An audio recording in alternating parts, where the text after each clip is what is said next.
Hey guys, hello. Okay, this is basically hello. Thanks for the update. Hi, Teresa. Just saw your message pop up there for my other video. So this is kind of a prediction update.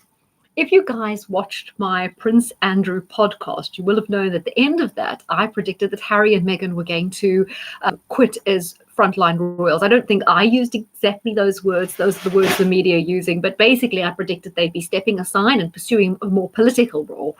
That's what I called it.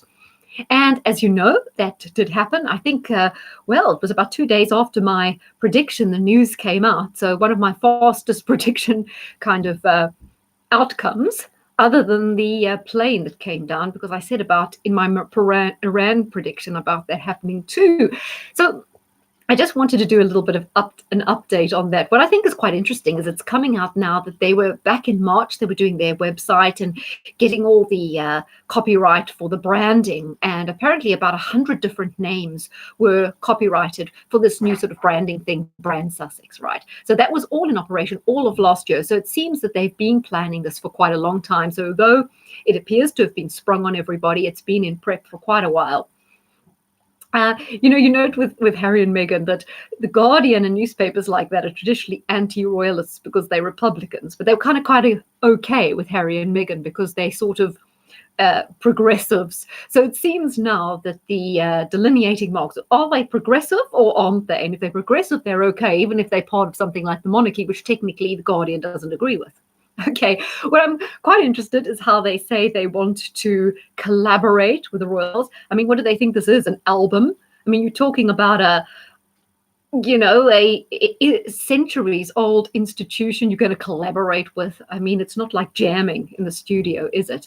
I think they almost the tail trying to wag the dog, where it doesn't really work like that. So I'm not quite sure what page they're on or what planet they are on, but I think it will be more like the institution will dictate what their role will be rather than the other way around. I thought of old Marie Antoinette with Let Them Eat Cake. So Meghan's got a new version. It's Let Me Have My Cake and Eat It. Yeah, so what do I think about it going forward? Well, I'm not quite sure if this really is financial independence, because it seems to me they're still going to be taking the 95, of the money they rake in as being royals, 5% is part of the sovereign grant. They're going to be giving that up, but they're not going to be giving up the 95%, which comes via the Duchy of Cornwall that Charles provides them with. So it's not really independence. And it seems their whole business model is based on branding, which is based on them being royals. So if they're technically not royals anymore, that undermines their business model, which is based on the whole branding thing. So I'm not quite sure about all that. Also, what I thought as well, if they're going to California, they better watch out for the IRS, because they're going to get lumped with a massive tax bill. I think, Frankie Goes to Hollywood. This is Harry Goes to Hollywood. I know a lot of people used to talk in the past about them moving to somewhere like Botswana and doing charity work. And I always thought, I don't think so. I think both of them have got their eye on living somewhere much more in the center of things. It's LA, my doll. I don't think it's Gaborone. I really didn't ever think that Meghan was going to be content with that lifestyle. I mean, look who she hangs out with. Watch what they do, not what they say. What they do is they hang out with the Clooneys, with the Obamas, with Serena Williams, with Alicia Keys. I mean, they're very interested in hobnobbing with the world's top celebrities. So Nigel Farage was saying that they can make a fortune kind of doing interviews, going on Oprah, doing speaking tours, selling rights to their brand, blah, blah, blah. And, well, first of all, gosh, Oprah, isn't that a throwback? That's the 80s. Haven't people moved on? And I find it hard to believe that that's still a feature where people can actually make money by going on her show. But beyond Harry and Meghan, don't you guys find it somewhat bizarre and also garling that people can actually eke out not only a living, but make a fortune by doing things like after dinner speaking and merely going on their brand like the Beckons do? It does feel awfully unproductive. It doesn't really seem like that's a good way to be raking in money. I see no value in it, essentially. So it's rather bizarre that people can carve out a whole lifestyle, a glamorous and magnificent lifestyle, by doing little more than public speaking. Although, as I once said when I spoke to George Galloway on his show, I said, aren't these book deals and after dinner speaking, isn't it a form of corruption, really? form of bribery, whereas it's a way of sort of making payments to politicians that have done you favors when they were in politics. And he kind of agreed with that. I'm also wondering if it's not maybe a form of money laundering, because it doesn't seem to me there's value in paying people who've already said everything they have to say on their websites or in interviews vastly more money to speak after dinner. But I mean, that's just me. I don't get it. Then it seems a kind of pick and choose royalty, because they mentioned they wanted to do international tours, but they don't kind of want to do the other stuff. So it seems to me they're not that interested in going to Doncaster on a miserable afternoon in February to shake hands with people at the local park and have their picture taken. But yes, they will opt in to the tours, which are slightly more exciting and glamorous and high profile. So I think it is a kind of pick and choose. Yes. So I note with the press, they don't want the royal press pack. They're not going to give preference to them or the rota system. They are going to invite young journalists and journalists they pick to come and report on them. What I gather around that is it's almost like a Kim Jong-il style of dealing with the press, where you invite all your sycophants around you. If anyone says the word against you, they don't get invited back. So it's almost a way of insulating them against any criticism and making sure only the lapdog press get access to them. Whereas I know they're upset about criticism and all that, but why can't they see why people are criticizing them?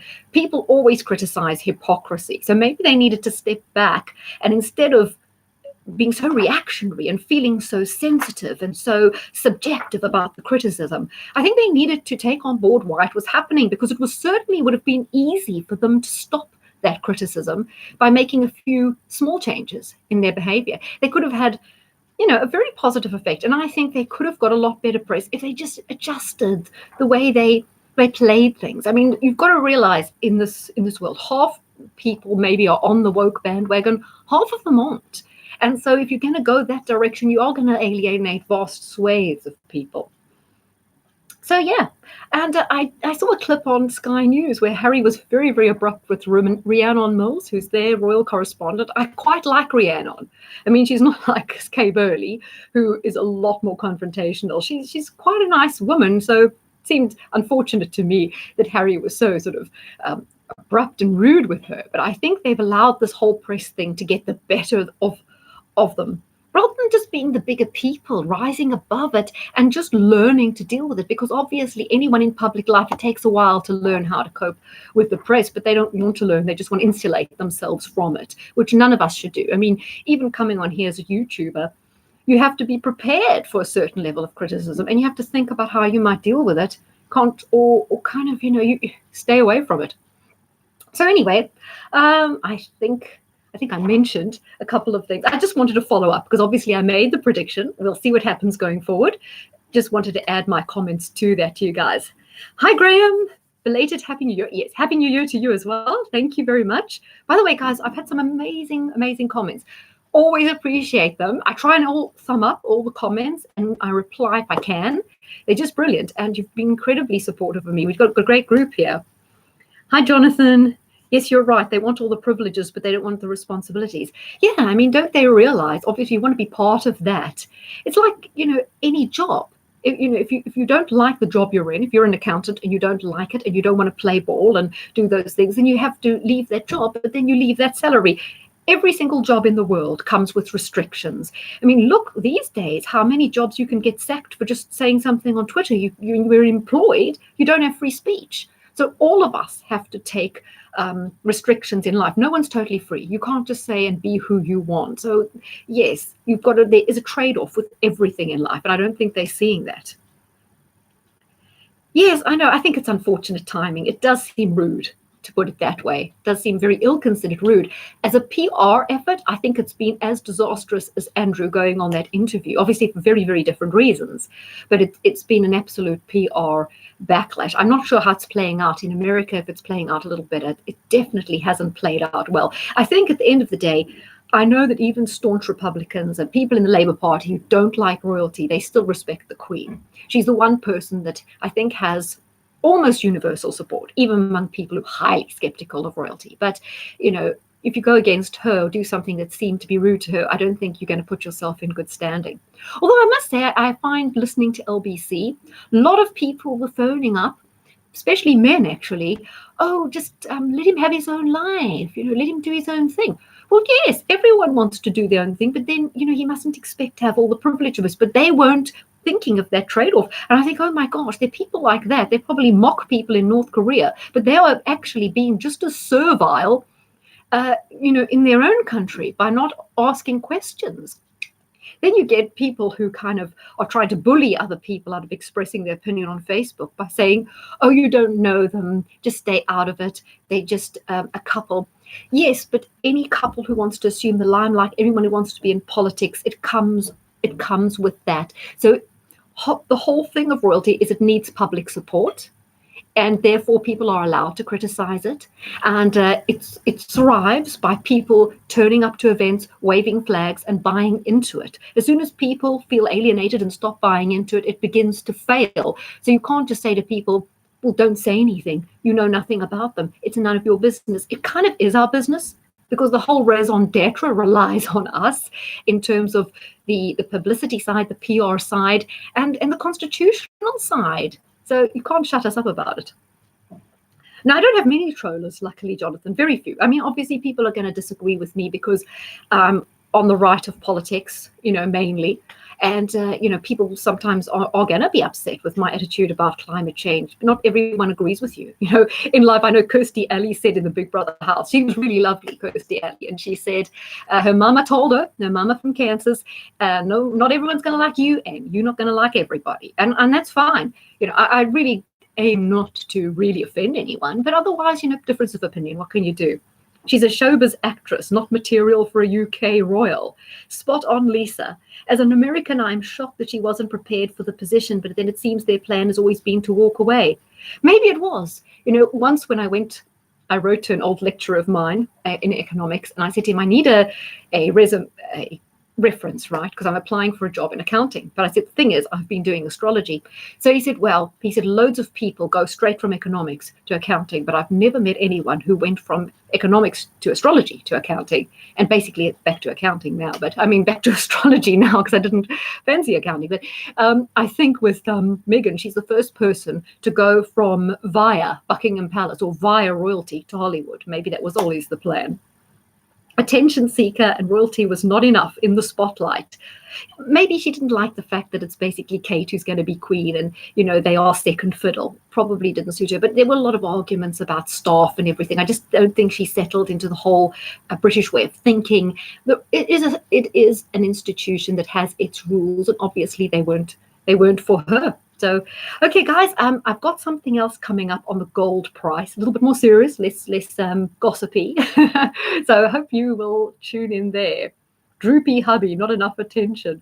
Well, goodness knows. As I say, I don't think the marriage is going to last. It seems to have its problem. At the moment, I think they're projecting out. So they're making everyone else the enemy, and they're using a siege mentality. They're strong together because they're seeing everyone else as the enemy. But once they've finished doing battle with everyone else, they're going to have to confront their own issues. And I think so many times it's projection. It's not always projection. Believe me, that's an overused concept as well, but sometimes it is. Foreigners do not mix with British traditions. Yeah, well, I mean, every country has their traditions, and we all have to adapt if we move countries in some way. Not everybody wants to, but then maybe it's not the place for them. But let's see how it goes. Let's see how successful or not successful they are. It'll be very interesting to see this play out, and I'm sure I'll have something more to say on it at some stage.